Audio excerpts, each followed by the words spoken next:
नमस्कार। कभी ऐसा हुआ है कि छत पर गिरती बारिश की बूंदों की आवाज ने किसी को एकदम से पुराने दिनों में पहुंचा दिया हो? आज हम कोट स्किनी की कविता छत पर बारिश की दुनिया में चलेंगे और देखेंगे कि कैसे एक मामूली सी आवाज अतीत के दरवाजे खोल सकती है और सबसे प्यारी यादों को फिर से जिंदा कर सकती है। तो आज हम क्या क्या देखने वाले हैं? देखिए, हम बारिश की आवाज से शुरू करेंगे। फिर देखेंगे कि ये मन में कैसी कैसी कल्पनाएं जगाती है।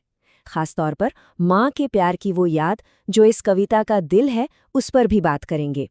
और हाँ, आखिर में ये भी समझेंगे कि कवि ने ऐसा जादू जगाने के लिए किन शब्दों का इस्तेमाल किया है।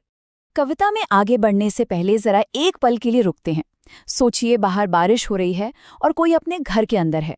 तो वो टप टप की आवाज वो कैसा महसूस कराती है? एक सुकून सा, या शायद थोड़ी उदासी, या फिर कुछ और? असल में यही सवाल इस पूरी कविता की आत्मा है। तो चलिए सबसे पहले मिलते हैं इस कविता को लिखने वाले शख्स कोट्स किन्नी से। किन्नी सिर्फ एक कवि नहीं थे, बल्कि वो एक वकील और पत्रकार भी थे। और उनकी खासियत यही थी कि वो अपनी कलम से प्रकृति और इंसानी जज्बातों के बीच के गहरे रिश्ते को बड़ी खूबसूरती से पकड़ लेते थे। तो ये जो कविता है, ये एक लिरिकल पोयम है। मतलब इसमें संगीत की तरह भावनाएं भरी हुई हैं। इसका मूड काफी शांत और यादों में डूबा हुआ है, बिल्कुल वैसा ही जैसे कोई अपनी पुरानी एल्बम देख रहा हो। और कविता का निचोड़ बस इतना सा है कि प्रकृति जैसे कि बारिश हमें न सिर्फ सुकून देती है, बल्कि हमारी अतीत की सबसे अच्छी यादों से भी वापस मिला सकती है। अब जरा कल्पना कीजिए, एक आरामदायक सा कमरा है और बाहर बस बारिश शुरू ही होने वाली है। चलिए देखते हैं कि कविता की पहली कुछ लाइनें इस माहौल को कैसे बनाती हैं। कविता की शुरुआत देखिए, कितनी खूबसूरत पंक्तियां हैं। यहाँ कवि मानो एक तस्वीर बना रहे हैं।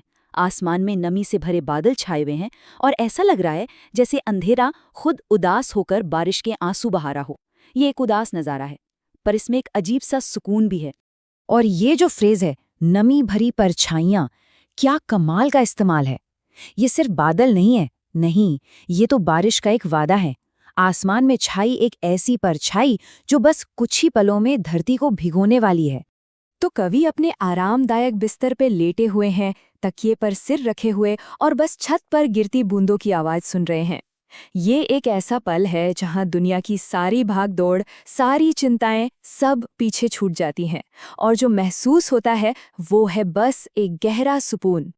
अब यहाँ से कविता एक बहुत ही दिलचस्प मोड़ लेती है। बारिश की ये साधारण सी लगने वाली आवाज कैसे कवि के मन में यादों और कल्पनाओं का एक पूरा तूफान ले आती है, ये देखना वाकई कमाल का है। ये बिल्कुल एक चेन रिएक्शन की तरह काम करता है। पहली कड़ी वो है छत पर बूंदों की पट-पट की आवाज। और जैसे ही ये आवाज कानों में पड़ती है, मन में हजारों ख्याल, हजारों कल्पनाएं जाग उठती हैं। और फिर पुरानी यादें हवा में तैरते धागों की तरह आती हैं और ख्यालों के इस ताने बाने में खूबसूरती से बुन जाती हैं। तो मतलब ये सिर्फ बाहर की कोई आवाज नहीं रह जाती, ये एक अंदरूनी एहसास बन जाती है। बारिश की वो लय कवि को अपने दिल की धड़कन जैसी महसूस होती है और दोनों मिलकर एक बहुत ही सुकून भरा संगीत बना रहे हैं। बारिश कवि को बहुत सी यादों की गलियों में ले जाती है, लेकिन एक याद है जो सबसे ज्यादा ताकतवर है, सबसे खास है, और वो है उनकी माँ की प्यारी सी याद। इन पंक्तियों में कवि अपनी माँ को याद करते हैं जो अब इस दुनिया में नहीं है। उन्हें वो दिन याद आते हैं जब सालों पहले उनकी माँ उन्हें और उनके भाई बहनों को, जिन्हें वो प्यार से डार्लिंग ड्रीमर्स यानी प्यारे सपने देखने वाले कहती थीं, सुबह तक के लिए सुलाने से पहले बड़े प्यार से देखा करती थीं। इस कविता में माँ सिर्फ एक इंसान नहीं, बल्कि एक एहसास है। वो बिना शर्त प्यार, सुकून और उस सुरक्षा का प्रतीक है जो सिर्फ बचपन में ही महसूस होती है। और बारिश की आवाज उन्हें ठीक वैसा ही आराम देती है जैसा कभी अपनी माँ के पास महसूस होता था। और ये जो एहसास है, ये किसी एक इंसान का नहीं है। अब्राहम लिंकन की ये बात भी तो यही कहती है कि माँ के प्यार का असर कितना गहरा और हमेशा रहने वाला होता है। तो सवाल ये है कि कवि ने आखिर ये भावनात्मक जादू पैदा किया कैसे?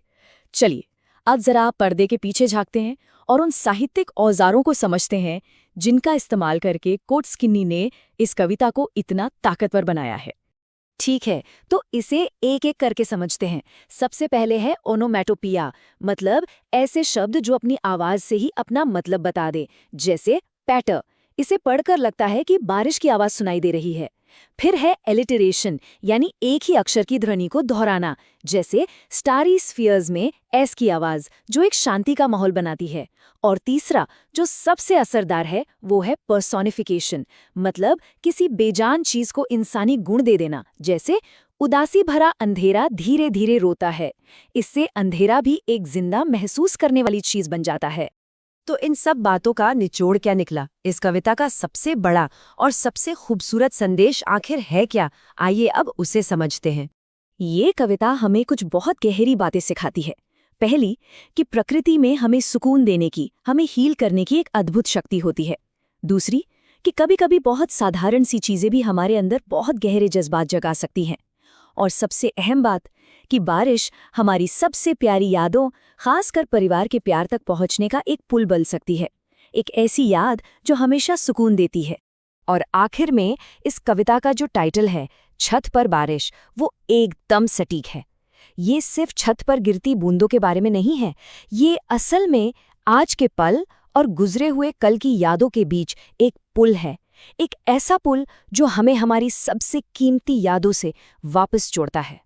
तो जाते जाते एक सवाल के साथ छुड़ जाते हैं। जिस तरह बारिश कवि को उनकी माँ की याद दिलाती है, वैसे ही प्रकृति की कौन सी चीज है जो किसी को किसी खास याद से जुड़ती है? इस पर सोचिएगा जरूर।